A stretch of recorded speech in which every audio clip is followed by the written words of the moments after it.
So welcome to our webinar today. Is it our third or our fourth? It's flying by. Yeah. Our series of SME practical webinars for SMEs. Today we're going to dig into the subject of maximising your business development efforts with public relations, otherwise known as PR. So as always, Pete's here to keep me in check. And be in charge of questions. Make sure I don't waffle on. That's what I do. Hi, everybody. Hi, Pete. Lovely. And I'm delighted. Our guest today is the lovely Verity Blake of Head On PR. Hi, Nicky. Thanks for having me here. Thank you for joining us. Thank you. So what we're aiming to do today, as usual, we're going to try and cover 3 key questions for you. As always, we've got, it is open to questions, but I'm sure Pete's going to say in a minute anyway. But so our 3 main questions are, and knowledge that Verity is going to be sharing with you, is firstly, the line to the money. How and why do communications enhance your business development effort? So that's the key thing. You know, if you're the business owner, great, you're the one that can decide. But if you need to persuade your managers or the owners why you need to have a PR budget, Verity's going to go through all of that with you. Secondly, the secret. Well, we like secrets, don't we, Pete? It's a secret to great communications. What should you be communicating and how do you measure it? So that's the key thing. We never know. How do we measure it? Well, Verity's going to tell us. So thirdly, and probably not finally, because you know what I'm like, I start off with 3 and end up with 4 or 5, but I'm just going to stick with 3 for now, is where to start. The 3 places that you should focus for most impact, because that's the key thing. Resources, everyone's resources are always short, you know, time, money, people, whatever it is. So where are the top 3 things that you can focus on? So I'm going to hand over to Pete for his beautiful housekeeping, dusting, whatever you're doing. Yes, I should be wearing the pinny, shouldn't I? Thank you, Nicky. Hello and welcome, everybody. As Nicky said, I'm going to be trying to keep things on track. There's always a danger of overteaching, but I'm also going to be your point of contact for questions. So this is a webinar where Verity will be talking, but we want you to be utterly selfish, extract from her all of the little situational things that you want to understand about your business and how it could be using PR. And to do that, we're going to use the chat function. I'm sure we all know where it is by now, but just in case we don't, squiggle the mouse around. At the bottom, there's the chat button. And if you click on it, chat should appear off to the right. And just to make sure we've all found that, it's fully anonymous, which is why we use it. So you can ask the questions you want. Only myself and Nicky and Verity can see who you are.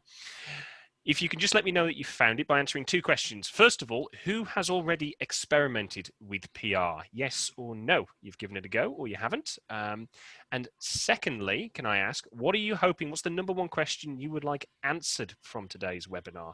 If you could pop that in the chat to let me know you've found it, that'd be marvelous. And while the answers roll in, we've already got some coming through, thank you. While those come in, I'm going to hand back to Nicky. Super, thank you, Pete. Yeah, so do this webinar is for you. So do put in whatever you need from this webinar, do put it in the chat. So quick little bit of PR for us. So our next webinar is coming up. We are skipping our February business clinic because there is a budget at the beginning of March. So we are intending to do a webinar. We may do it as a live meeting one so that we can have talking questions rather than just on the chat, which will be usually, we do it the morning after the budget normally. But who knows in these times whether that will happen or whether the budget will be delayed, but that is our intention. So beginning of March will be a budget seminar straight webinar. So fortunately, I won't be able to feed you breakfast like I normally would do. In fact, that was our last live seminar was, I can't remember which hotel we were in now, some nice hotel. Oh, I think we went to Majewski, I think. Yeah, we went to Majayski. That was lovely. We had nice breakfast, had a nice chat, spoke straight to everyone. We were doing elbows at the time because you weren't allowed to shake hands. Anyway, so that will begin in March. I'll confirm dates and times soon. But our next webinar in our practical SME series is going to, we haven't got the title yet because we want to know what you want, but we're intending to probably be legal focused. We've got a few different experts lined up for the rest of the year, but we just want to make sure that we prioritise for what are the things that you want to know now. So what are the most burning and important things? Because we want to make sure that everybody does eventually bounce back and, you know, have this super growth. And as I'm calling it, you'll hear about the British business renaissance. That's what we're intending to have. I did hashtag it on Twitter a few days ago so that I can go back and say I was the first one to say that. So yes, so we will be having I think it's Wednesday 17th, is it? Something along those lines, yeah. We'll date details. Third Wednesday. Because we always do Wednesdays, so I don't forget. Okay, so Pete, has everybody been writing lots of questions? They have. We've had several questions, actually. So first of all, most people are new to PR, although a few people have said they have experimented with it. The one who has mentioned that measuring success is tricky, so I think we're going to be looking forward to that second part. But some of a big focus is the ROI. What are the gains I will see? How should I know it will work for my business or not? And someone else asked what to do first. So I think we picked 3 good topics. They all seem to have resonated with everybody. I'm glad of that. One thing to just mention before we crack on, the next webinar topics that we're going to be covering off, there's a survey at the end of this webinar. It is literally 1 minute. Just respond with which ones catch your attention, which don't. If you can fill that out, we'd be really, really appreciative. But until then, I think we are going to cut over to back to you, Nicky, and you're going to start the conversation with Verity. Excellent. Well, actually, the next bit was going to be, Pete, we're going to check on Verity, checking with Verity, just for her to give us a little background, introduction to her and her background.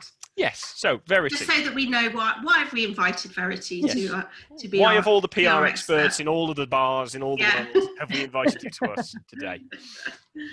Hi Pete, hi Nicky, and hi everyone listening. Yeah, so I'm founder of Head On PR. I've got 20 years experience in PR. I'm particularly working with technology firms, having come from Symantec and Ericsson and 3Mobile. Nicky and I actually do know each other. We do work closely with each other doing Orange Accountants PR activity. And I would imagine that probably one of the reasons is because of my technology background, which is why I've been invited here today, but also because I've worked on quite major PR and communication campaigns, from school rollout, educational campaigns to support children on being more cyber aware, to the first rollout, supporting the communications around the first rollout of 3G mobile, which is obviously now quite some time ago, with it being 5G. So spanning across media communications, to blogs, to digital, from podcasts, webinars, social media. So, you know, incorporating every element of media communications. And hopefully I will impart some of that knowledge today to help. Wonderful. And I have no doubt you do, because we did a dry run of this, so I already have a bit of an inkling about where we're going to go, and it's going to be very, very good. I think it would be fair to say you've distilled those many years of experience from all those places into your own version of PR, which works very nicely for firms like Nicky's and for the guests we've got here today. So before we get started, let's try and position ourselves where a lot of the attendees seem to be. Nicky, there was a time before you used PR. What was it that got you interested? What actually made you take the plunge? Yeah, so I was obviously already familiar with PR to a certain extent from when I was an employee in various different technology firms and engineering firms. However, when so I'm the founder of Orange Accountants, founded nearly 14 years ago. And what I find with accountancy firms, there's hundreds of them. So there are hundreds, and they all keep saying that they're down to earth, approachable, proactive. So it's all a bit of a copy and paste, it seems. So it's really important to show differentiation. So that's one of the things what turned me on to PR. But also secondly, which is not quite what is now, but from a lot of our employees are from the Reading area, so to Thames Valley, and it's pretty full, almost full employment. It was obviously up to now, but so it was always very difficult to find those best employees because, you know, people weren't being moved around, there weren't loads of redundancies, so it had to be a strong reason for somebody to move from a job that they were in. So it was another way to say, well, why would they want to move to Gorringe when they've, you know, got their feet nicely under the table somewhere else. So those were my two key things that I wanted to show why we were a bit different, and also, you know, to attract from a client perspective, but also from a future employee perspective. That's very interesting you say that, actually, Nicky. I was talking to another client of mine recently, and they were talking to someone else. So this is all, you know, hearsay slightly, but that person mentioned that they actually sold their business off the back of PR. As it came to, they were planning their exit plan, they actually really upped their PR game. And off the back of that, they drew a lot more attention from people, potential buyers, and it resulted in, they believe, a higher price. So we're going to focus on BD, and I'm going to come to you in a second, Verity, so prepare yourself. But it has many different benefits, PR, because it's ultimately about gaining attention. But Verity, can you draw a line for people here? So PR, attention, I think most people have that in their head. How does that attention translate into ultimately better sales performance? So yes, it's you know, how does PR grow your business? And I think there's exactly with your sales force, the whole point of it is that it helps make your sales force job much easier. It helps to open those doors much easier, and it does come back to attention. There's an abundance of attention, abundance of information out there at the moment, which makes it very difficult for organizations to capture attention. And PR is one way in which they really can do it in a very credible and authentic way. You can capture attention in a number of different forms, but it's all about capturing it in a way that builds the credibility of your brand. And that's what PR does. And it does that through many different routes, whether it's through the press, through podcasting, through social media. But what really PR is really strong at is having the third party endorsement, so, which brings the credibility back to the brand. And whether that is through the media, through those really sort of high influential platforms that your customers are reading, through analysts, through partners, through associations, through customer case studies. You know, so I'm sure there's probably people that own businesses that they work with some really high profile brands that they could be using that client endorsement. And that's what PR does. It takes that and it uses that to build really strong brand credibility and reputation in a way that then captures attention and builds familiarity. And then we all know the more that your customer is familiar with your brand, it elicits trust. And that trust then helps to open doors. So it's a much different conversation that your sales team has if they are approaching prospects who have heard of the brand. It's compared to a prospect saying, well, who are you? That then makes that that journey to the sales makes it a lot harder.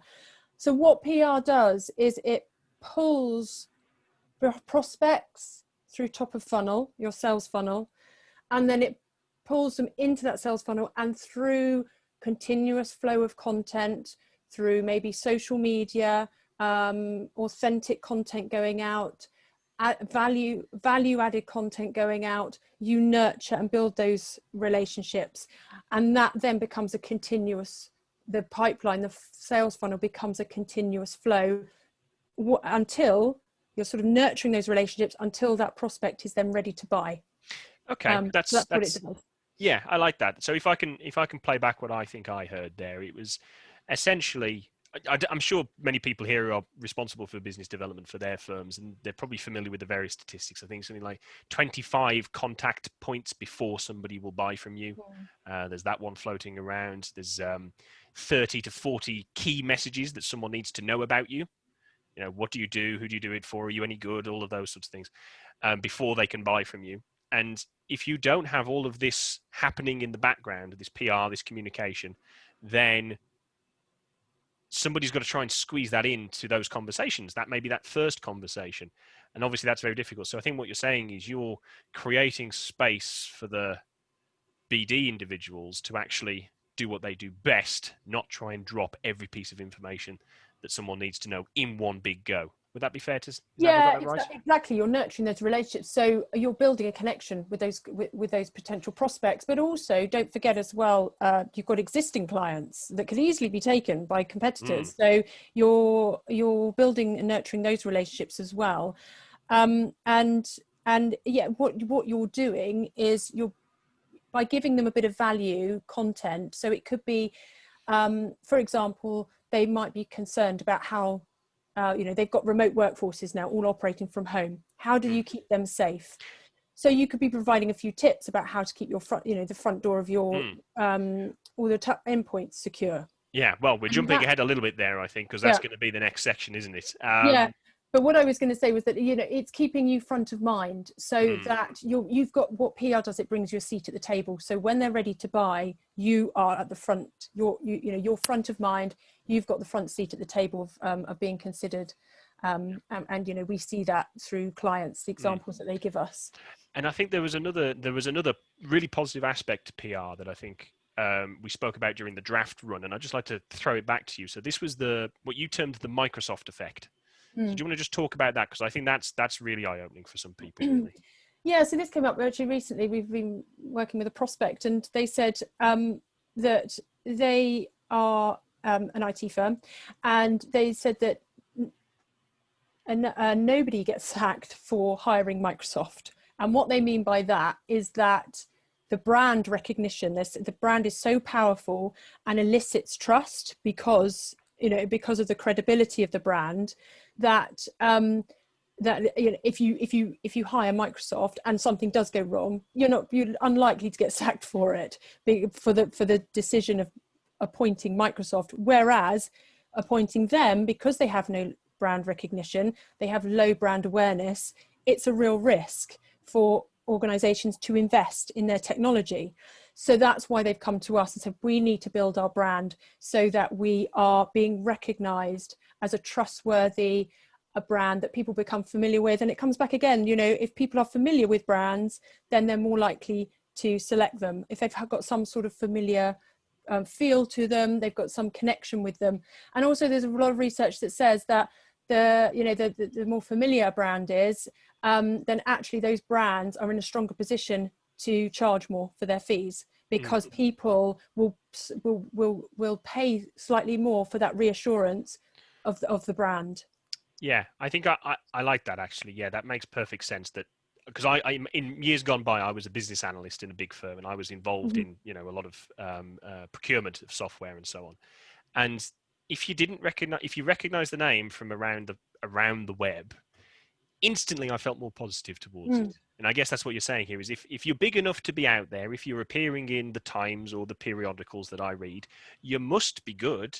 Otherwise you wouldn't be there. That's essentially what PR is getting us. I think I'd like to just go to Nicky now. So let's try and bring this to life. Everybody, that's kind of the first section. Nicky's going to talk a little bit about her experience of exactly that outcome.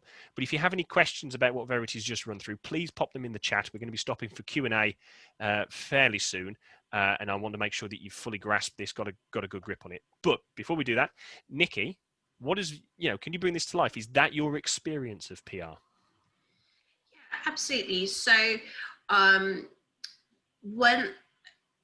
for example, one of our services that we provide, audit, in the early days, that's really difficult to get people to use you as an auditor if, you're only 2 years old and you're very new.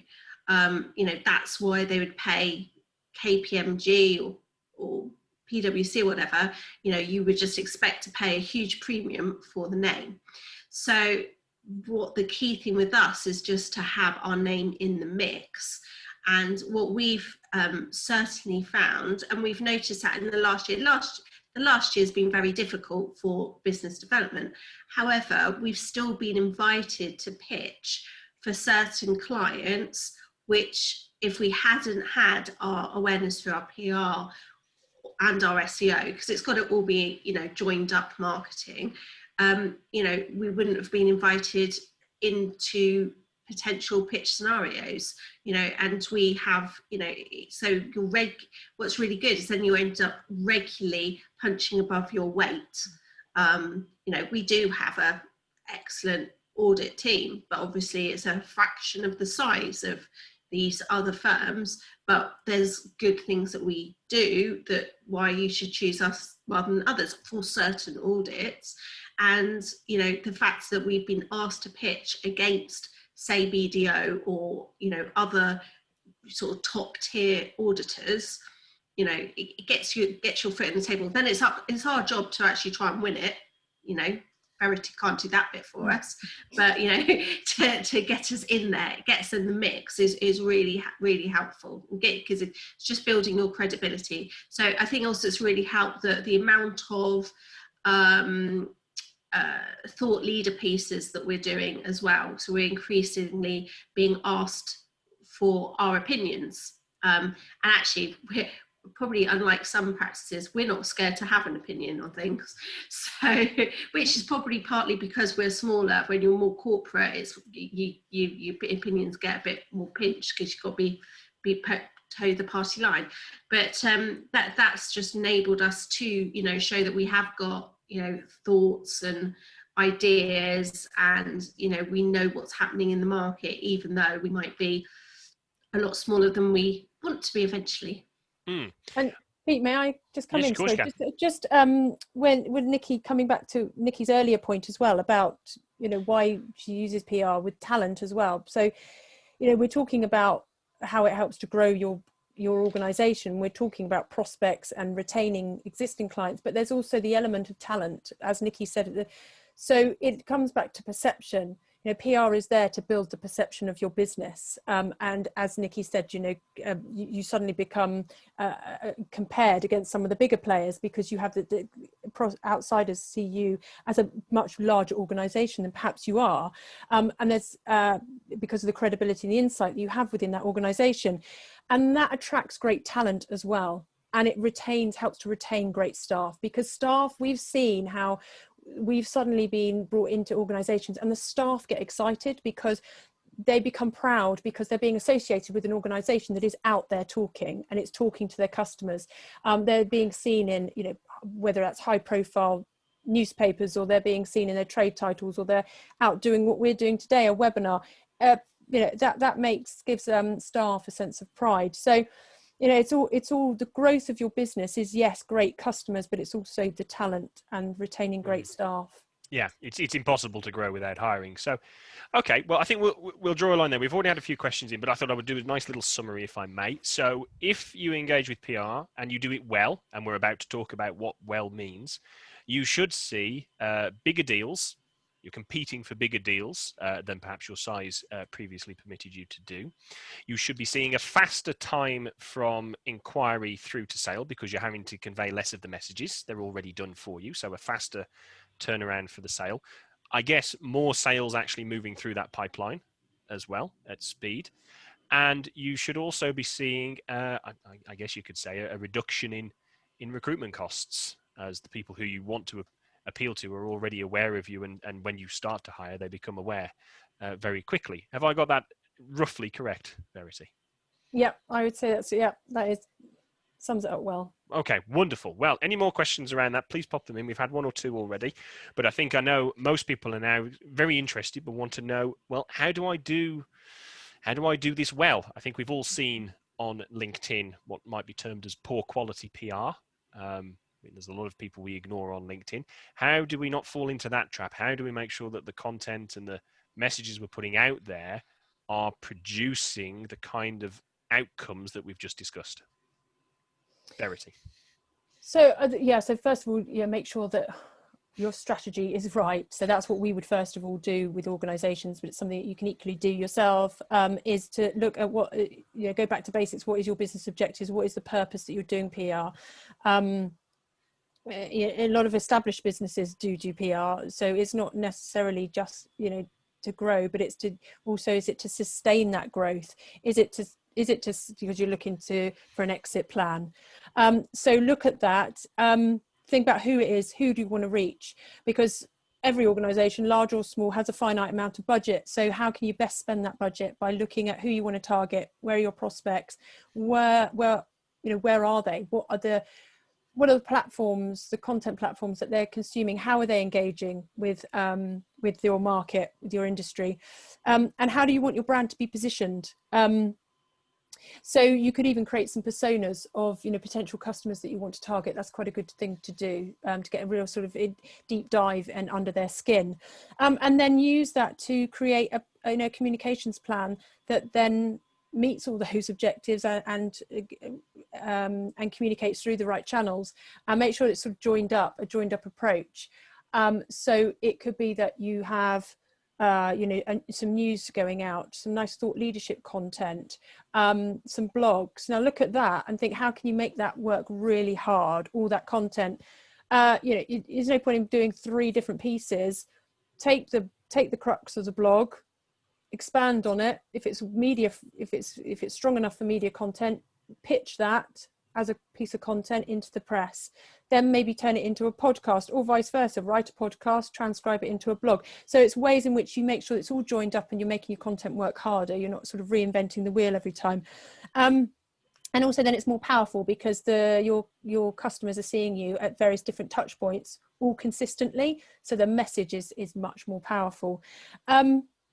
And just consider what platforms are available to you. So you've got the media online, mainly now, and it's easier to share that content. Then you've got social media, you've got blogs, you've got digital platforms, podcasts, webinars. So consider where's the money best spent. Yeah. Okay, well, we've got a lot of channels that we can go to, and I know we're going to talk about that later because obviously those are some of those are the best way that you can start yourself. During the dry run through, we talked a little bit about sort of 5 different angles you can come at your PR. So you know who you want to go for, you know where they are, and you know the kind of things they care about and how you want to be perceived by them. We talked about sort of insights, data, those kind of things. Do you want to just rattle through quickly those? I think it was 5 you gave us at the time, but the 5 options that are there for people on how they can create content that engages people. Yeah, so I think thought leadership articles are really good, and that's probably a really good starting point because particularly smaller organizations, they won't necessarily have a lot of news going out, but what you will have an abundance of is expertise within your organization, because you wouldn't be where you are today without that. So tap into, look at the expertise within your teams and within yourself as a business owner. It might be that you can talk about general business issues like how to grow a business, because you might be targeting ambitiously fast growing mid-sized organizations, so you can relate to that. So look at some of the business issues that you can talk about, as well as some of the challenges within your own market sector. So for example, if it's cybersecurity, some of the, we've seen major attacks occurring. So look at how you can impart that knowledge through thought leadership pieces. Keep an eye on the news, what's breaking in the news. For example, again, just coming back to cyber attacks because it's just front of mind, is that if something a major attack occurs, a major breach occurs, can you quickly react to that? You contact a few of your local radio stations. So that is sort of things that you could do. Could I just ask there, Verity, for a second, because I'm aware of Nicky does a lot of this, so I don't know if maybe she can reinforce it with an example. So, Nicky, does anything come to mind that perhaps been done recently where you were kind of that thought leadership, that reactive element? Well, I suppose the key thing recently is on thought leadership has been on how on earth do you forecast in a pandemic? pandemic. So I've been doing forecasting for businesses for 25 years, whatever, and it's been the most difficult time ever to do forecasting because there's so many things changing all the time. So we've done quite a few pieces on helping people through that process. We've also done some thought leadership pieces on, well, actually, how long from a business perspective is the pandemic going to go for, and therefore what do you have to do? I mean, we've been going on since March last year that you need to plan 18 to 24 months on the pandemic. And there was a lot of people just going, oh, 3 months, 6 months. And we've been, so a lot of our pieces that we've written have ended up being, well thought of that we were predicting the right thing. In fact, I had one well-known in my field author. She even wrote a LinkedIn post specifically about me, about some of the forecasts of things that were going to happen, saying I'm going to start listening to Nicky more because she keeps on being right about different things in it, which was really nice. Yeah. And it sounds bad, it sounds a bit American, being nice about, being up yourself, but you do have to be in these. That's what PR's for, be positive about the good things that you do. But so that was really, and that's just showing that people are reading and listening to what you're saying. And to get to be known as an expert in that field does just open so many more doors. And Nicky, you were really good on talk radio as well when we talked about the business grants. So the business grants were released around COVID, and that was a prime example of where so much expert insight was, because it was a lot of confusion for business owners around the grants, around the furlough scheme. So having experts like Nicky to draw upon. Absolutely. So that's whenever there's a new thing like that, we do basically stay up through the night to find out exactly what is the detail, so that we can dissect it and divulge it to people as soon as possible. Fastest blog wins. Type situation. Absolutely. Yeah. And so that's why, then we're happy to do any of the radio slots or TV slots, whatever, for these things. And we did. I mean, that was so there was so much different stuff at the beginning. That's why we were doing weekly business clinics like this bit on the business, because there was just so much going on and people needed to know. So, and it just was the most efficient way to speak to as many people as possible.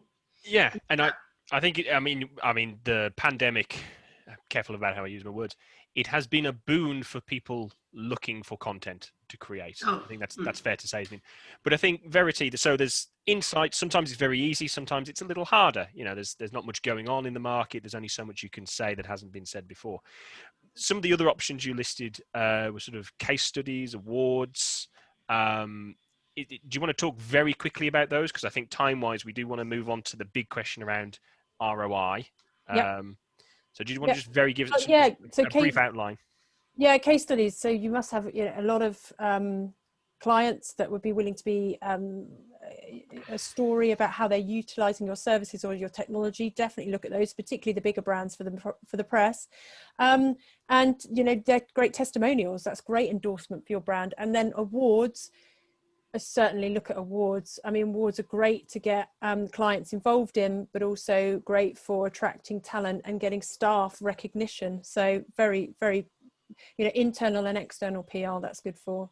Yeah. Okay. So I think most of us are familiar with those kind of aspects, really. So quality content is going to be useful. I think that's a big one, or it's going to back you up when people look for proof. Those kind of the two things I've heard. Money, show, don't tell. We talked about that actually during the draft run, didn't we? It's PR is about showing people that you are an expert, not about telling them you're an expert. Yeah. That's a distinction we ran in the first time. So one of the things we talked about was measurement. Now, a few people wanted to know, sort of how do I measure the impact of my PR? Can you give some guidance on that? Yeah, there are a number of different tools you can use. I mean, first of all, ask prospects where they've seen you. I'm sure that's an obvious one, but the trouble is that's not an exact science, because people don't always automatically remember where they've seen you, because they've probably seen you in enough. If you're doing your PR and your marketing really well, they've seen you in a number of different places, and so there are other ways. Is to look at Google Analytics. That's probably the most effective and easily available tool. Look at how your website traffic is doing, and we've seen all of our clients. I mean, we've got testimonials on our website that say that our website traffic has just rocketed since doing PR, and that's because what it's doing is it's generating awareness, and it's driving people back to the website to investigate further. So look at that, see if you've seen spikes in the traffic around the PR that you're doing, and the referral traffic as well, that can tell you where the best sources are that's generating that interest. We do also use within the industry platforms which analyze your sort of audience reach. They analyze a lot of metrics, so they show how people are engaging with your content. So how many times they've shared it on social media, the impressions that it's making, the domain authority, how it's increasing the domain authority of your own website, and that's all around your SEO. So the higher your domain authority, the easier it is for people to find you. And being in the press certainly helps with that, because some of these titles have got domain authorities of in the 90s, 80s, 90s, but most really good media have got it somewhere within the 60s, so it's really high, 60s, 70s. So that pushes your own domain authority up for your website. So great for SEO, people to find you. And then you can also include sort of trackable links as well into your content through social media, which really pinpoints exactly where it can actually sort of almost track the journey of that person to the point at which they inquire. So there are different ways in which you can track PR. It is hard to track awareness because of, if you've got elements of your marketing, but there are ways in which you can do it. Yeah. Okay. So that's the direct impact. Oh, Nicky, go ahead. So just another thing that we can see the impact is when we get a new client or a potential lead, we do always ask where they've seen us. So we can track it that as well. Yeah. No, I think that's a very important habit. Like you said, Verity, it's hard to do, especially to get salespeople to do it when someone's talking about money. Any question that isn't, when can I have it, is probably a bit tricky to get them to ask. But I think what you talked about there is very much direct impact. So it's not only can you see that it's happening, but I guess you can also use it to refine your messaging. If you see that some of the type of content you put out is more responsible for bigger spikes or wider shares, do more of that, do less of the stuff that's not getting as much of a response. Everybody's time is very constrained. Would that be one of the things you'd recommend people to do? Yeah, absolutely. You can definitely do that, particularly with social media as well. You could sort of try and test different hashtags, different times of posting. We use technology for our clients that shows when the most effective time is to post, who the followers are, the most influential followers. So yeah, certainly you can refine it, try and test it. Yes, sorry, I'm just chat.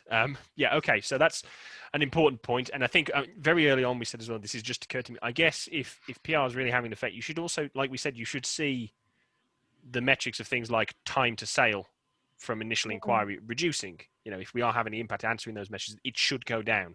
Yeah, definitely, because 94% of people, B2B particularly, do the majority of their research first before they then contact you. They take themselves down that pipeline. So the more content you've got out there, the likelier it is you're going to be part of that purchasing decision process. So okay. Yeah. Cool. Now, I think there's one last thing that I wanted to sort of shoehorn in here around this secret direct comms. I think we've all seen on LinkedIn and Twitter what you might call surreptitious sales letter, blatant self-promotion. I don't know if those are the kind of terms I'd use. How does one avoid that? So if we are looking to create the insight and the content, how do we not fall into that trap? I think you had a nice little test, didn't you, that you could share? Yeah, I mean, there's a saying, fact, not fluff. So, don't be self-promotional. But also, the pub test we were sort of talking about yesterday is, would you say this to a friend that you met down the pub for a drink? And also think about it in a networking point of view. Would you walk into a networking group and go, hello, great, look how great I am, look how fantastic my business is. You wouldn't. You have to nurture that relationship. You sort of say, hi, how are you? Then you take some interest into them, into, you know, who they are, what they do. And it's exactly the same as PR. So particularly in, you know, in social media, you've got to nurture those relationships before you then start to, I mean, you can certainly shout about new products that you're developing. That's absolutely, but that's of value. So what you've got to consider is it of value? What I'm telling to people, is it of value to them? Is it relevant to my audience? And if it's not, then, you know, then it's not news. And if you're looking to send a news release out, check it is actually news. Because dog bites man. Yeah. The news, the press get hundreds of emails, hundreds of pictures, hundreds of news stories a day. I'm just going to hold you there for a second because we have had a question in already. Please, we are going to stop for Q&A in just like 2 minutes. If you have any more questions, please pop them in. We had a question in around press. But first, I just want to ask, because Nicky, I know that you, working with you on things like these webinar topics, you take an extra step. You don't just do the test, do you? You do something else to make sure that what you're creating is going to be of interest. Do you want to just talk about that quickly? Yes, so I mean, the whole purpose of these webinars is for them to be useful to our clients that we've already got, so include encouraging retention, but also potential clients as well.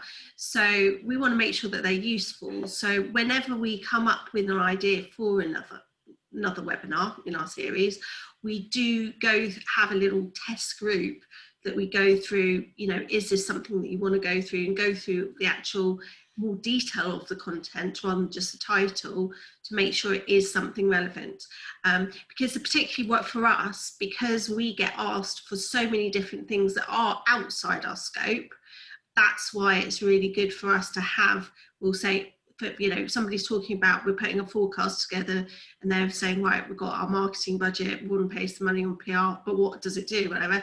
We go, join into our PR webinar, find out what it's all about, whether you want to have a budget for it or not, and how much you want to put to it. So it's sort of linking it all up to what we do so that we can have the holistic service. But, you know, there's no point putting stuff on unless people want it. So it needs to be current and, you know, relevant. So you've got to have people that are truly the experts, you know.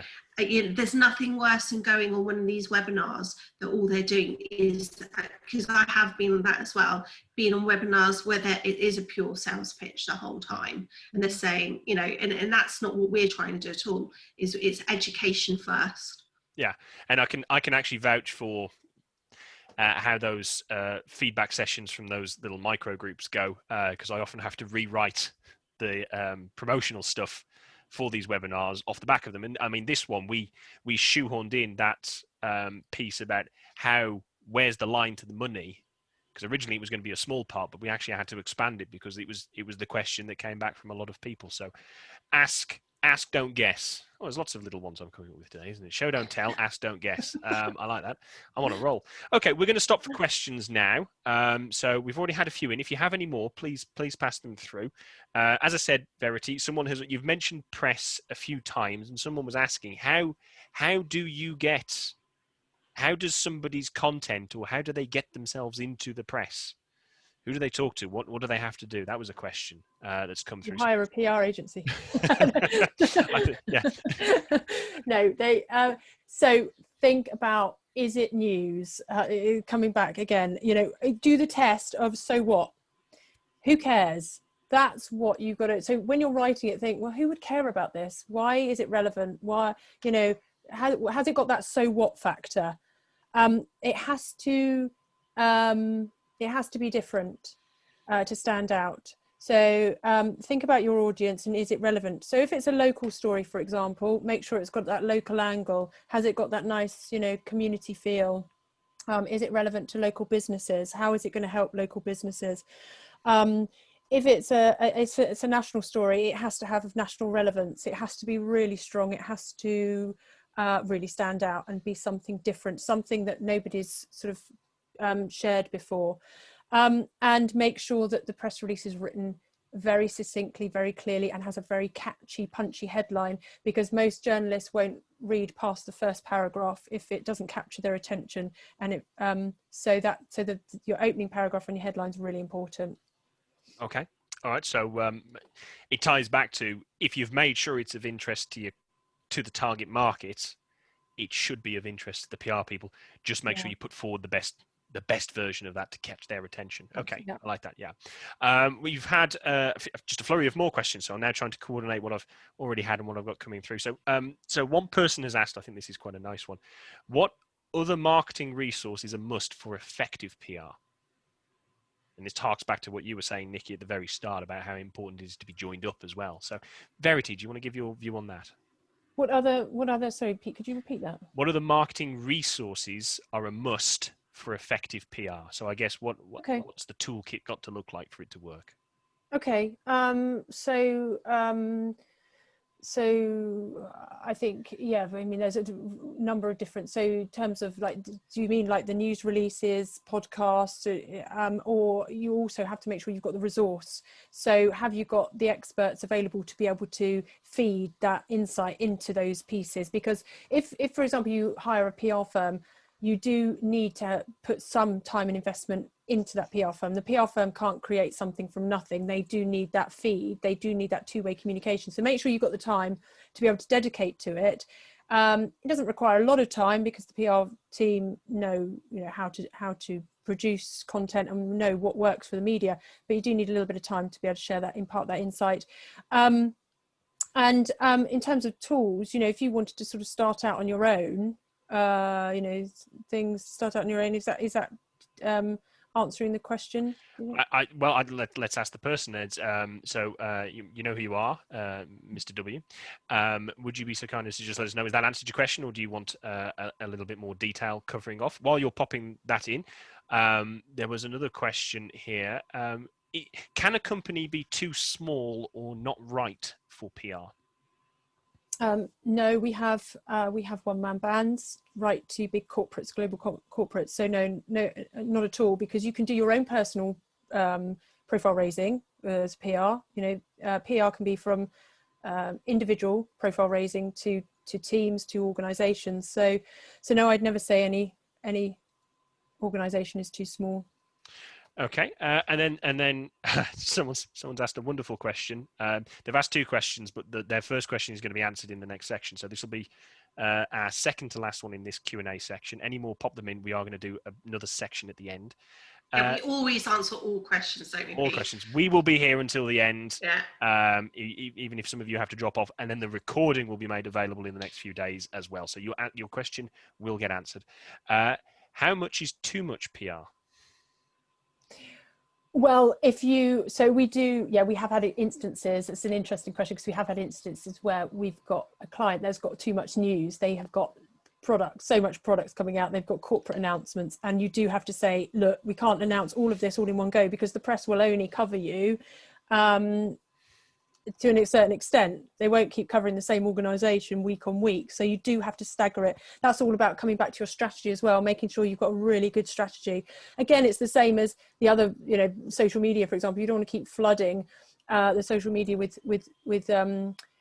too much self-promotional content, with too much sort of corporate content.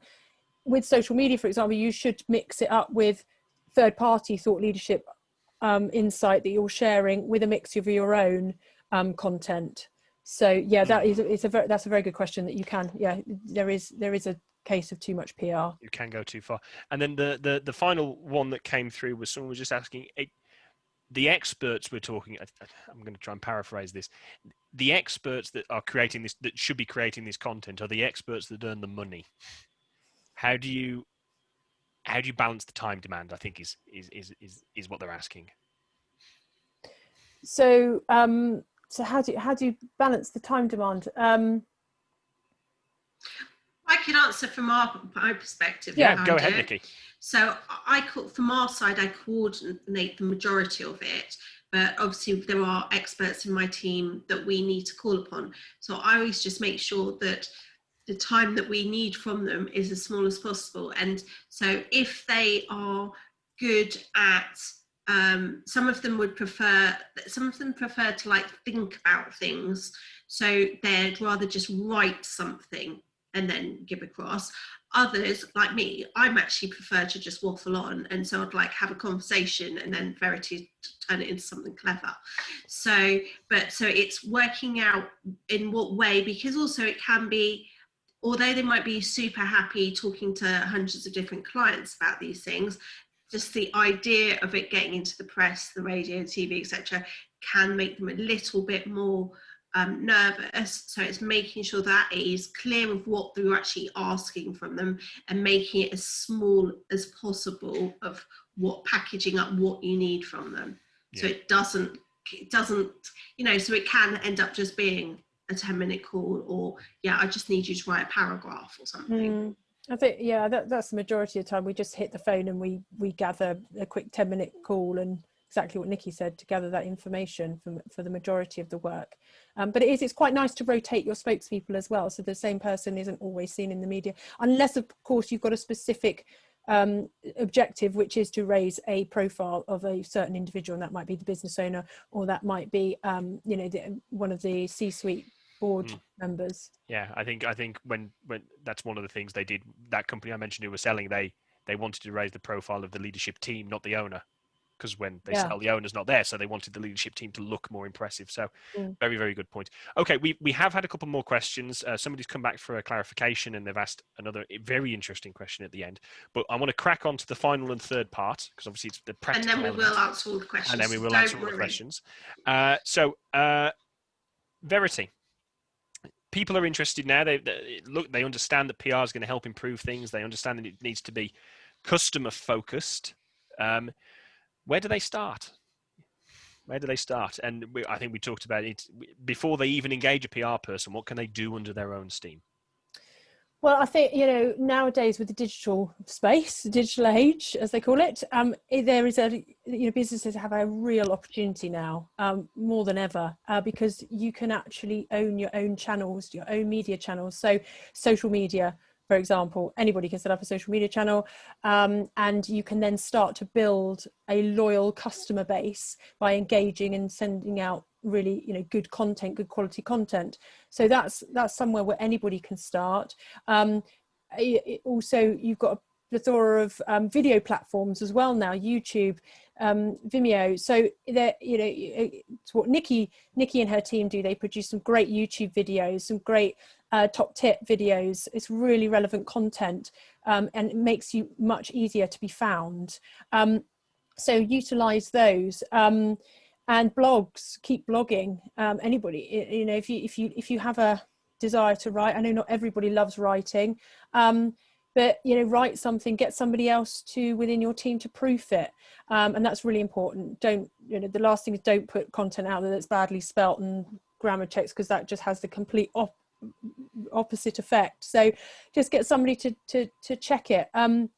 But yeah, just keep engaging, keep that content flowing, and anybody could, you know, you can do that, but make sure it's done well, and you know, it comes back again to make sure that it's not all about the organization. It is insightful and it's valuable, mixed in with a little, you know, I'm not saying you can't announce things about the organization, you certainly can, but it has to be a mix. To be a nice mix, and think like a publisher. You know, that's really important. Is they have schedules. They have a blog schedule. They have an editorial calendar. Think that. Don't keep trying to do it, because you won't do it otherwise. You know, don't think I'm going to blog tomorrow, because it will getting put off. Have a schedule like a publisher. Think, right, I'm going to write about this and this, and these are the forms in which it's going to go out on. So would you say from your experience, is it better for people to kind of put aside a quarter of a day at the start of the month and create everything and then release it? Or is it better to do it on a weekly basis? So line up what you want and then create it on a weekly basis? What have you seen people make more of? They tend to do it sort of a monthly, so have a plan for the month. And there will be things in between, ad hoc stuff in between, because the news is fluid and it's continuously changing and shaping, but have some talking topics that you want to talk about for the month, and stick to them. You know, have 3 or 4 topics for that month. And would you say it's better for people to start a blog and a YouTube channel and a podcast and just talk about the same thing on 3 channels?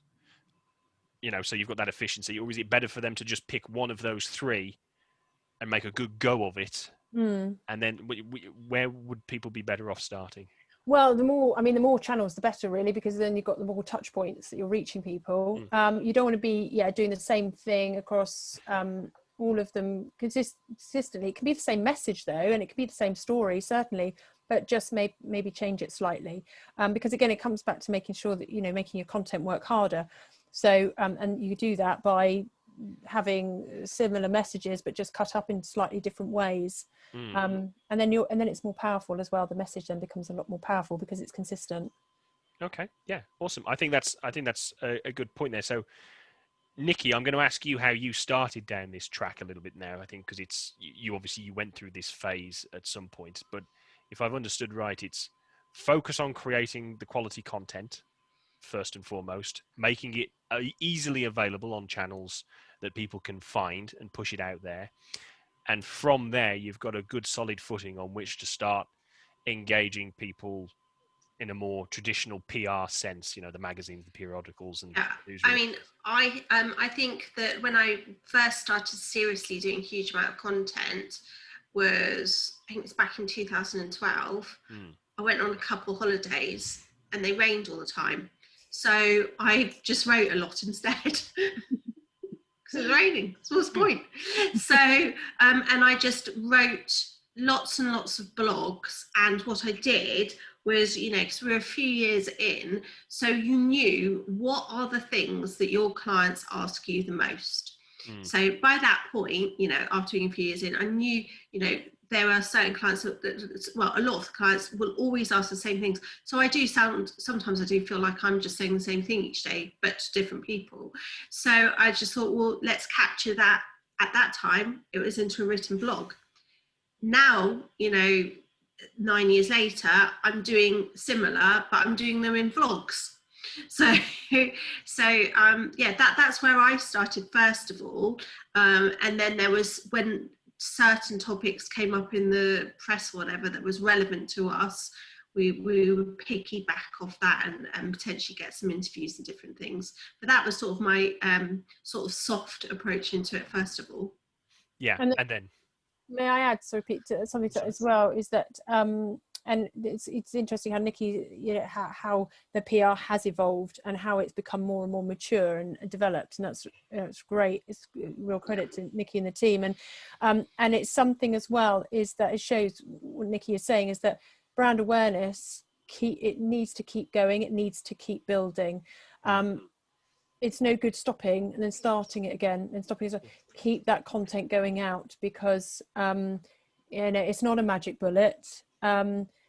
Relationships, like any relationship, needs nurturing, and it's the same with your customer relationships. Yeah, I think during the dry run we talked about it's not an engine, it's a turbocharger for your engine. Yeah, type thing. But I would say at that stage where I did that huge amount of content and really started, that was our biggest growth period we'd ever had percentage wise. Really? Okay. Really, that was we had a really big focus. Maybe it's a bit of an engine then, I guess, is the takeaway there.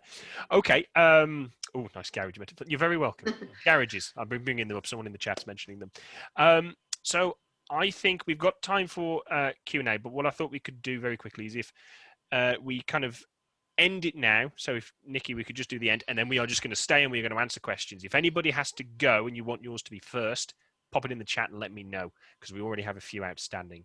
But Nicky, would you like to just round off, thank Verity, and maybe do a quick summary of what we've talked about today? Sure. So obviously thanks to Verity so much for lots and lots of good content there. What I would summarise with is don't be scared of PR, because it is important, whether it's for external customers or internal PR or to your supply, whoever it is who you're targeting, and don't be afraid that, don't think, oh my goodness, I've got to have, you know, a 15 grand a month retainer or whatever. There are lots of different levels of PR where you can dip your toe. So, you know, you can decide upon your budget and then you match your activity to that budget if necessary, if you have got finite resources, which everybody does. So but there's just so much now, and just it's just it is, sometimes it is difficult because you think, how do I accurately measure it, as we said before? But when you actually look at long-term effects, you know, you do, it just does increase your credibility, increases awareness, and it is invaluable. Yeah, and sometimes it will lead to someone coming and asking you to do a piece of work. Indeed, it will do. And just while, before you just gathering up the list of questions, just to add in, a lot of the new areas where you're putting content and things now can also potentially become another revenue stream. You get it, if you get the hit right, you never know, you might end up with a YouTube channel that's making you a load of money, or you might be asked to actually do a paid webinar or a paid speaker slot at an exhibition or something. So, you know, when you're an expert in your field, so there is direct revenue opportunities as well, not just the big projections as well. Okay. So thank you, everybody. Just to remind you, there will be a recording of this webinar going out to everybody. It'll be probably maybe start of next week. I think we have to get it edited. Yeah, it's Wednesday. Wednesday. And there is a survey at the very end. If you could spare 2 minutes for us, that would be enormously appreciated. We want to make sure these are on topic. And Verity, if people want to get in touch, what is the best way to do that with you? Well, you could email me. It's Verity, Verity. I do spell that because a lot of people get it wrong, but it's Verity Blake at headonpr.co.uk, or visit our website, which is headonpr.co.uk. Wonderful. And we'll put those links, and I think your LinkedIn link as well, into the email when we send out the recording. So thank you for joining us, and see you soon. Okay, now on to Q&A. So let's answer these final questions. So somebody, the person who asked about what else should be in place has clarified their question. They're more interested in what other marketing activity needs to be in place for PR to work. So they were saying we have a social media person acting. We have a company providing social media. They have an SEO specialist already. Does PR need that in place to be effective in broadening your message? It just pushes those messages out further. Verity. Yeah, I mean, no, we do have clients where they don't have either of those, and they actually come to us to do the press and the social media, and they don't have SEO specialists. However, having that in place first, it helps because you're already out there, and what we can do is repurpose and share that content. We have a lot of clients. One client in particular, law firm that we work with, they have hired an SEO and digital marketing specialist. The marketing specialist is just all over us at the moment because they just love the content we're getting out, because it's helping them with their SEO. So it's making their job easier, better, more effective. So the two do work really well, and it just, what we do is amplify the marketing activity. So whatever you've got in place, marketing wise, will amplify that. That's what PR does. Yeah, I know SEO in particular loves backlinks, so other websites publishing and connecting to you, it's a big boon. So hopefully that has answered your question. We'll check in the chat in a second. The other question we had come through towards the end was yes, somebody asked yes, Nicky, in hindsight, would you have paid for PR earlier, and if so, when? Hindsight is a lovely thing. But yes, if I would have done it earlier, if I knew what I knew now, because it's where we are now is we do target for slightly larger firms, because we don't want to have thousands and thousands of clients, because that doesn't fit into our service model of personal service, etc. So yes, that would have been more of a shortcut to get into the larger potential clients earlier if we had done or PR at the beginning. Yeah. Or Okay. not right at the beginning, because you have to get, but probably sort of the 3-4 year point. Yeah, with as established market and established reputation. Yeah. Good time. Okay, that makes sense. Verity, do you have anything to sort of say that when's an ideal time to start PR? Well, I would say as soon as you can. I mean, if you've got a website, then you're marketing. You're starting to market yourself anyway. And I would say as soon as possible, because because of the abundance of information out there at the moment, if you're not out there, you're not being seen, people aren't going to find you, you're not going to be part of the purchasing decision. It's going to be and your business is going to rely on referrals, and there's only so many referrals a business can rely on. I mean, we just had an example actually sprung to mind recently. We had a catch up with one of our clients, and they just landed their biggest account ever because they it was somebody that came to them about a year ago, just asked for had a query, and then this person disappeared, and then this person moved on to a very big corporate, and had been tracking our client in all their trade titles and had kept consistently reading about them. That gave them a nice warm fuzzy feeling about the organization. They came back and they just landed them. So we're in their good books, which is great. PR, it's all about the warm fuzzy feeling. That's a headline right there. No, that's some great. So I think it's PR. It's, if you think it's just going to bring work in, it's not. But at the same time, if you do it for long enough, it will bring some work in. That's kind of the challenge. And especially with a service industry, you've got to have the service that backs up what you're saying in your PR. Yeah. You know, you can't say that you are all things to all people, and then actually when you have you fall in the first hurdle.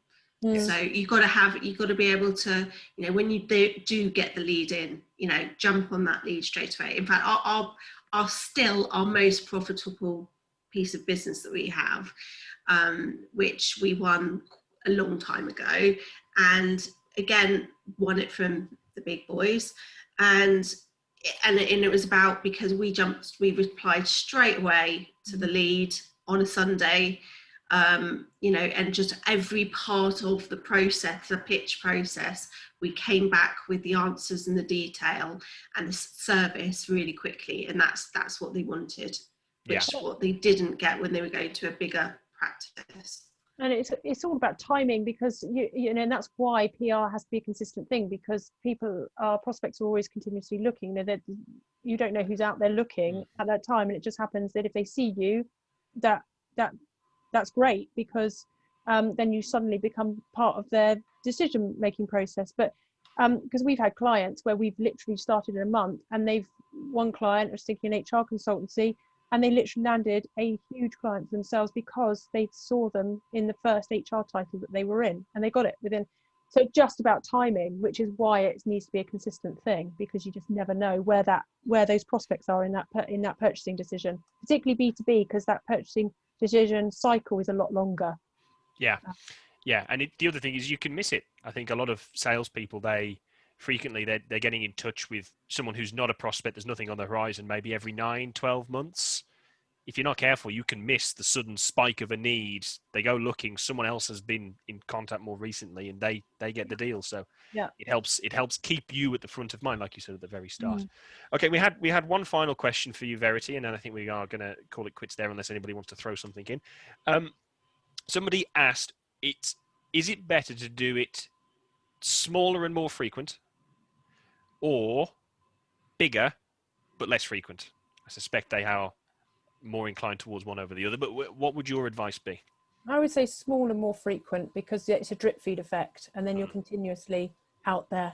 Definitely. I mean, most of our clients, they have a retainer, so they're drip feeding, and then they'll throw in the big campaigns. Maybe a couple of times a year we'll do a big data launch campaign where we get the big splash just to elevate it, but generally it's drip feeding throughout. That's the one that works. Okay, well, that's the end of the webinar. Thank you everybody for joining us. One other thing, I just had this thought, that survey at the end, Nicky mentioned forecasting, and that's not on the list of things we could possibly do a webinar on. So there is a box at the bottom of the survey. If you would be interested in knowing a bit more about forecasting, especially under the current circumstances on a webinar, please pop it in. Otherwise, Nicky, do you want to just round us off with a goodbye? Yeah. Goodbye. No, thank you very much for spending your lunchtime listening to us. Hopefully that was of use. Please do feedback because we refine these every time. We take on board the good and bad bits to improve it. That's what we're here for, to improve it each time. But thank you so much again to my co-hosts Verity and Pete. It's been a pleasure. An absolute pleasure. Cheerio, everybody. Thank you. Bye.